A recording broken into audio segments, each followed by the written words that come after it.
known him longer than the rest.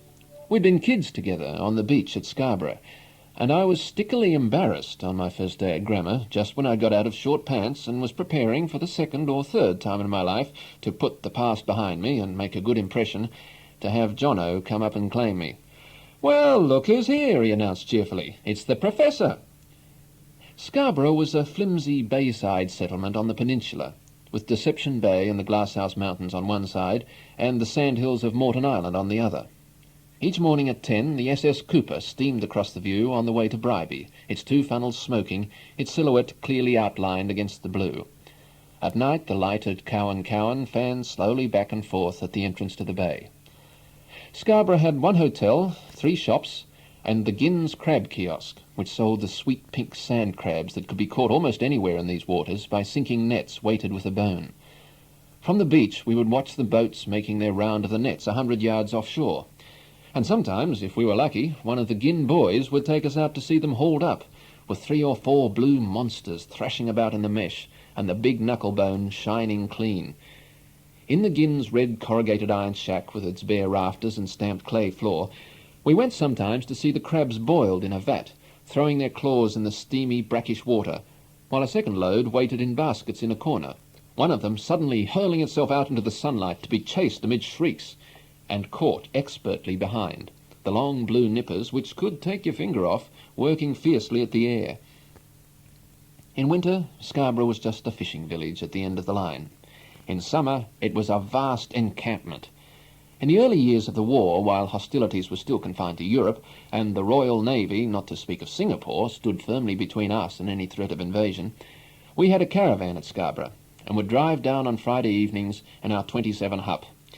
There was a regular colony of campers on the strip of grass behind the beach, and a whole gang of kids who played donkey on the long wet sands when the tide was out, or cowboys and Indians in the trees. Johnno was one of them, and he'd been a tearaway even then. One of those wiry, barefoot state school kids that my mother preferred me not to play with, and my father, I suppose, wanted me to be like. Johnno was what my mother called bad company. "Show me your company," she would recite largely, "and I'll tell you what you are." I didn't frankly know what I was, and I preferred not to think of Johnno as my company. He wouldn't have had me anyway.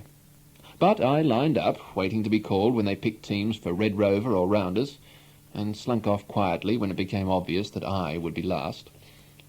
I tagged along when they went out on the dunes with a flashlight to find soldiers and their girls, catcalling along with the rest. But I never really belonged to the gangs. I was happiest at home, under the tent flaps, reading my favourite Dumas and dreaming myself back into that marvellous olden days when people wore satin and spoke French and when everything that happened was history. I was very strong on history. Not the terrible history of our own misplaced continent, with Burke and Wills staggering off across the desert, or Leichhardt coming to the end of a dotted line somewhere west of Quilpie, but the history that was recounted in the books I bought at Old Ned's in Melbourne Street, huge, closely printed Victorian volumes that told the story of the Fair Rosamond and the Wars of the Roses, with diagrams of the Plantagenet family branching out across 2 pages, in marriages and remarriages more interesting than our own family's decent and regular line-up of uncles and aunts, and vastly more demanding of my schoolboy memory than the first 4 governors. Australia was familiar and boring. Now was just days and events in the Courier Mail, even when those events were the Second World War. History was the past. I'd just missed out on it. There was nothing in our own little lives that was worth recording, nothing to distinguish one day of splashing about in the heavy, warm water inside the reef from the next. Only the appearance once of a turtle, stranded at the bottom of one of the red soil cliffs. And an afternoon of panic, after Singapore had fallen at last and invasion wasn't at all improbable, when we saw what we thought was a Japanese sub lurking in the shallows, though it turned out later to be a petrol tank jettisoned from a passing plane. In the evening, the lamp had to be pumped. In the morning, there was water to be fetched in a kerosene tin from the tank at the top of the hill.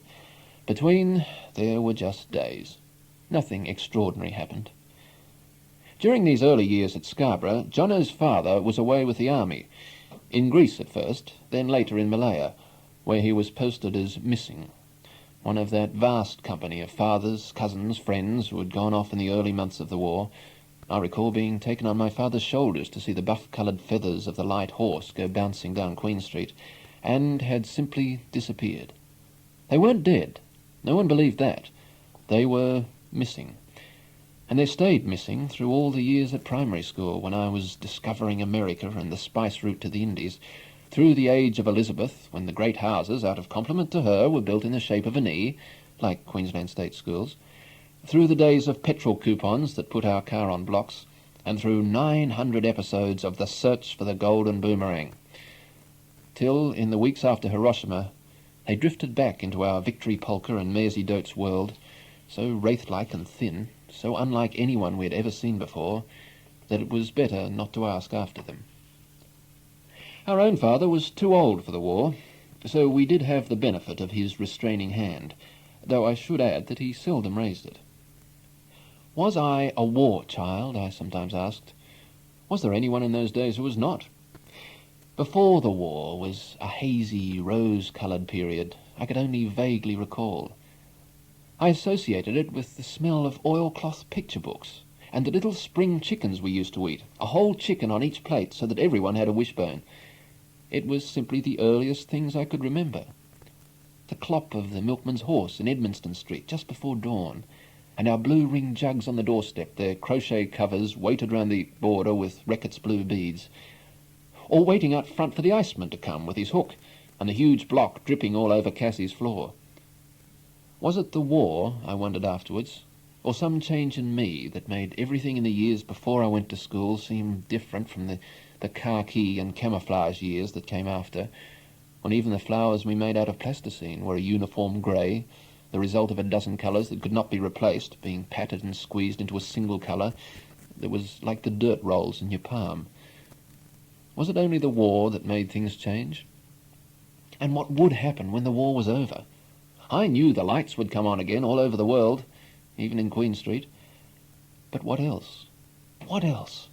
I think I expected some miraculous transformation might take place in us, as extraordinary perhaps as the explosion of a row of Allied flags out of an empty sleeve. I'd seen that at the Cremorne Theatre one Saturday matinee. And I longed for it painfully. The end of the war. Would it come when I was 8, 10, 13? I dreamed of it, impatient with the present, fearful of being disappointed, as one dreams of growing up.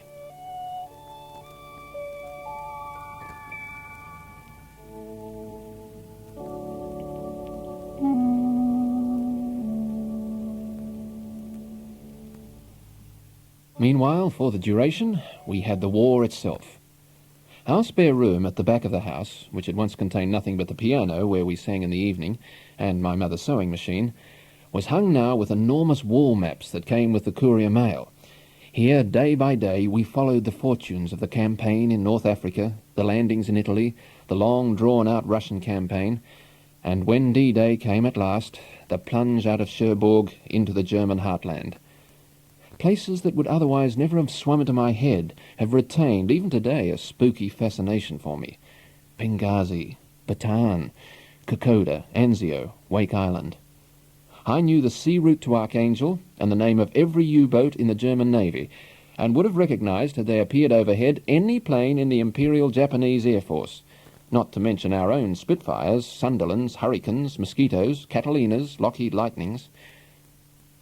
As well as the war maps and the silhouettes of warplanes and battleships, our spare room had a plaster mask of Winston Churchill, complete with detachable cigar, a poem people were fond of at the time called The Fuzzy Wuzzy Angels of the Owen Stanley Track, newspaper portraits in colour of Stalin, Roosevelt and Chiang Kai-shek, and a diorama of the evacuation from Dunkirk, which an uncle of my mother's had commissioned and exhibited for the Red Cross. In this miniature war museum, we listened to the evening news, and my father, before setting out to inspect the blackout, plotted a new landing or salient with wall tacks in scarlet and black. If something really shattering occurred, and especially if there was an unscheduled news flash, my Aunt Vera came up from 2 doors away and shouted to us from the foot of the stairs, "Have you heard the news? Isn't it terrible?" The sudden swoop of her voice at breakfast or during my mother's afternoon nap was a sure sign of disaster. My God, my mother would say, that's Vera. I wonder what they've done now. And, sure enough, the Germans were at Leningrad, Guadalcanal had been taken, the Centaur was lost, or some figure we thought of as almost in the family was listed in the latest raids. I see myself sitting at school one morning, aged 6. I'm sobbing bitterly. "What's the matter? Why are you crying?" one of my school friends asks, settling beside me on the little form and putting his arm across my shoulder. I look shocked. "Haven't you heard?" I say melodramatically. "Belgium's fallen." It was a catastrophe that had thrown our whole house into confusion just before I left. I thought of Belgium as being rather like Humpty Dumpty. Obviously it could never be put together again, and in this case the wicked king and his men didn't even want it to be. But the war, for me, had a private and more sinister dimension. Though I knew with one half of me that it belonged to the world of daylight reality, the world of newspaper headlines and apocalyptic announcements from the bottom of the stairs, I also knew in some other part of my being that this was only half the truth, that there was more to the war than the wavering voices told us, more even than my Aunt Vera knew. When I crawled into bed at night, and my father came to put out the light, the war took on its real form. Giant staghorns leapt through the papered glare of my bedroom window, and our fernery beyond, with its mossy fish pond and slatted frames hung with baskets of hare's foot and maidenhair, sprang up in shadow around me, an insubstantial jungle there was no way through. I choked.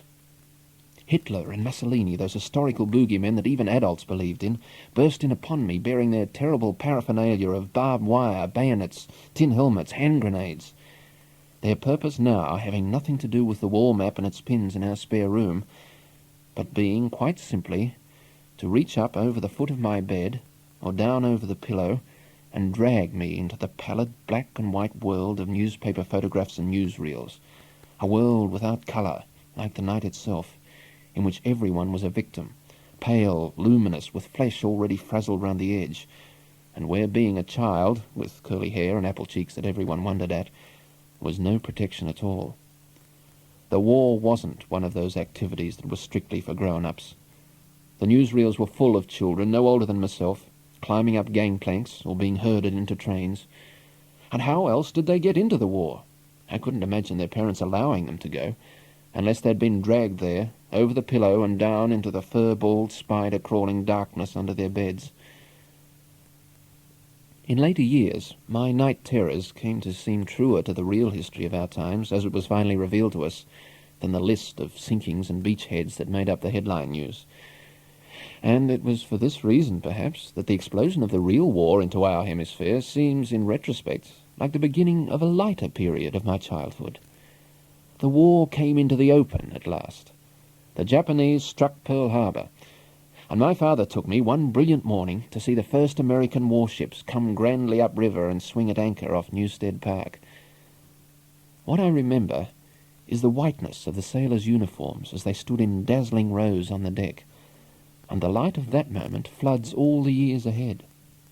There was greater danger, of course, but danger is open and easy to deal with, better any day than dread. The war, now that it was with us, turned out to be quite an exciting affair, a bit frightening at times, but mostly comic and commonplace.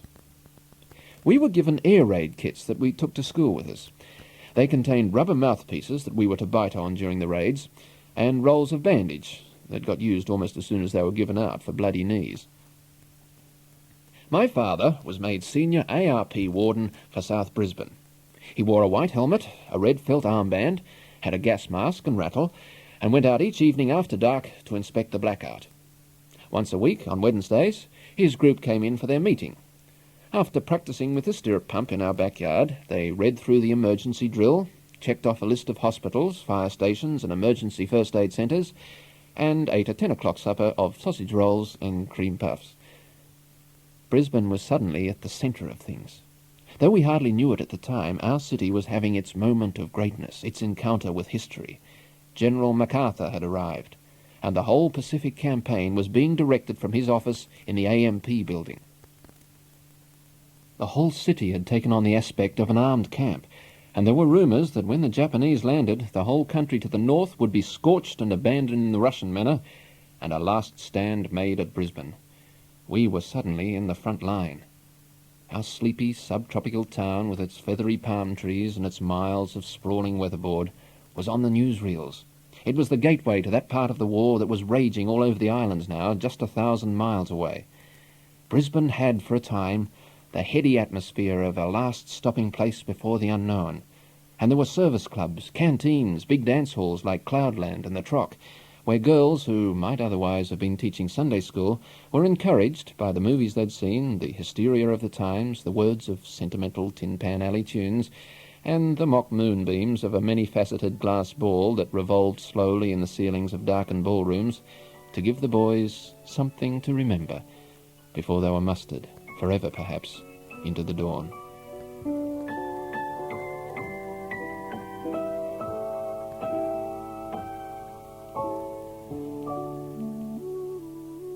Of course, there are some things that even the war couldn't change. Any morning at 9:30, any afternoon at 3, our local postman, Mr. Schultz, a big red-faced man with no teeth, might have been discovered in the little courtyard at the back of my grandmother's shop, sipping tea if it was winter, and cold ice-block sarsaparilla if it was summer, while my father's sisters, all three of whom were unmarried, went through his mailbag. Mr. Schultz, his Boy Scout's hat laid aside, would turn a blind eye, while my aunts, who held the 7 streets of his round in a grip that not even the Japanese Empire and all its forces could have broken, kept tally of wedding invitations, engagements, sympathy cards, 21sts, who was being invited, who was not, piling the letters out onto the scrubbed wooden table, sorting them, resorting, then carefully piling them back. When they'd satisfied themselves that all things in the area were going as expected, Mr. Schultz, in the name of His Majesty's Postal Services, resumed custody of the mails and went on his way. Nothing in the universe, one felt, could interfere with rituals like these. Not even censorship and those placards that warned us to say nothing, write nothing, since the enemy was always listening. The life my aunts had established was inviolate. They went to Mass in the morning, returned to breakfast, entertained Mr. Schultz, kept an eye on my Uncle Nick, who raced greyhounds and was forever falling asleep on his mattress with a lighted cigarette, cooked enormous meals at a wood range that made their kitchen at all seasons like a furnace, had nuns to afternoon tea, went once each year to Melbourne to buy new dresses, never spoke, if they could help it, to known Protestants, and wore much too much rouge on their cheeks. My Uncle Nick was a terrible trial to them, a disgrace, in fact. He walked his dogs around the suburb in a singlet and floppy old grey flannels barefoot. He had a girlfriend called Ada who wore ringlets, and was thought to be associated with one of the houses in Melbourne Street.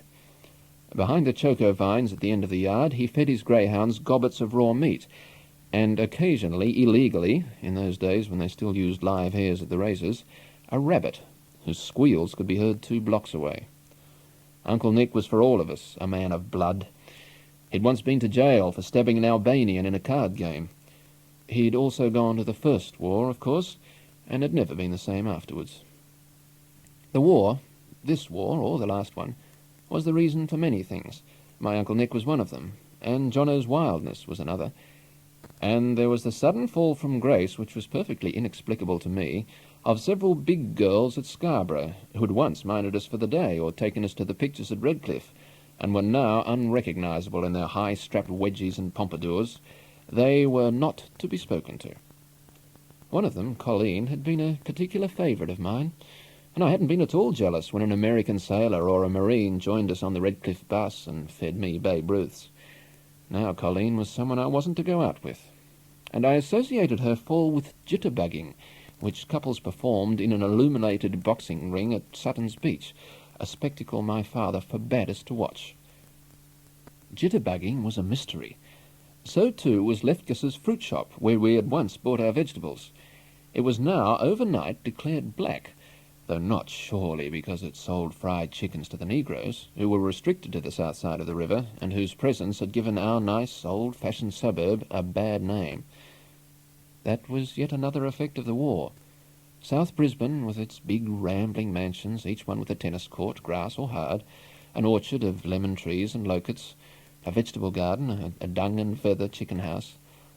South Brisbane was finally done for. No one respectable would ever live there again. It had been ruined. like our girls, who had been ruined by the high wages they were paid in munitions factories and by the attentions of foreign servicemen, but most of all by their passion for nylon. Things had gone to pieces. Children had been allowed to run wild under the special conditions of Australia at war, and now there was no holding them. For all this, and a good deal more, Johnno was the perfect model, and other parents than mine must have shaken their heads over him and thanked their stars that they weren't responsible for the windows he broke, or the words he shouted at old ladies who objected to his rattling a stick along their fence. I hadn't been allowed to run wild, of course. If I used bad words, even the mildest shut up, I had my mouth washed out by Cassie with Lifebuoy soap, or was at least threatened with it. I had been properly brought up. And I sometimes thought how different from my own home life poor Johnno's must be. No wonder he was so awful. What else could you expect? My mother, I see now, was reproducing for us her own orderly childhood as the last of a big family in pre-war, that is, pre-1914 London. Though it was no different from the life that was lived in other houses where we went to play in the long evenings after school. They were all enormous, those houses. Huge one-storied weatherboard mansions that had been intended for more spacious days and for larger families than we could manage. They were only half lived in nowadays. Every house had its row of locked bedrooms on one side of the hall. You could look into them from long sash windows on the veranda and believe, as I was told often enough, that people had died there. Grandmothers, little brothers from scarlet fever or whooping cough, bedridden uncles from injuries they'd received in the First World War. The high beds had brass ends with superbly polished finials and little rows of porcelain balusters, lace curtains, a lace coverlet and bolster, a washstand with doilies and a floral jug and basin, and often as not, as in my grandmother's house, a Sacred Heart of Jesus over the bed, and on the shelves of the dressing table a whole series of extravagant saints among artificial flowers and candles. The kitchens were tiled, with walk-in pantries and an old wood range for baking beside a newer gas stove, perhaps an early cooker like ours, with its legs in tins of water to keep off ants. One huge room, always in the centre of the house, always darkly panelled and with a picture rail, was never opened except to visitors. Its curtains were kept drawn to preserve the carpets and the Genoa velvet lounge chairs from the sun. There were chromium smoker stands and brass jardinières full of gladioli. On a heavy sideboard, cut glass decanters of whisky, brandy, port, and a big central lampshade of silk brocade with tassels that gave a smoky gold light. Such rooms were used only after dark. Daytime visitors were entertained on the front veranda among white cane chairs and potted ferns, and when I went visiting with my mother, this is where we were called in to eat pikelets or pumpkin scones for morning tea from a three-tiered cake stand, and in the afternoon, date slices, Anzacs and cream puffs, while the ladies, with a lace fichu at their throats, patted the sweat from their upper lips or fanned themselves with plaited palm. Here, on a cane lounge, my mother and other ladies took their afternoon nap, and here we were settled when we were sick, close enough to the street to take an interest in the passing world of postmen, bakers, icemen, and newspaper boys, all with their shrill whistles, but out of the sun. Here, too, on warm evenings, with a coil burning to keep off the mosquitoes, we sat after tea, while my father watered the lawn and chatted to neighbours over the swinging chains of the front fence. On very hot nights, when the family had gone inside to play bridge, I was allowed to come and sleep out on the front veranda, though it scared me to be so close to the garden, with just the cast iron and Venetians between me and the dark.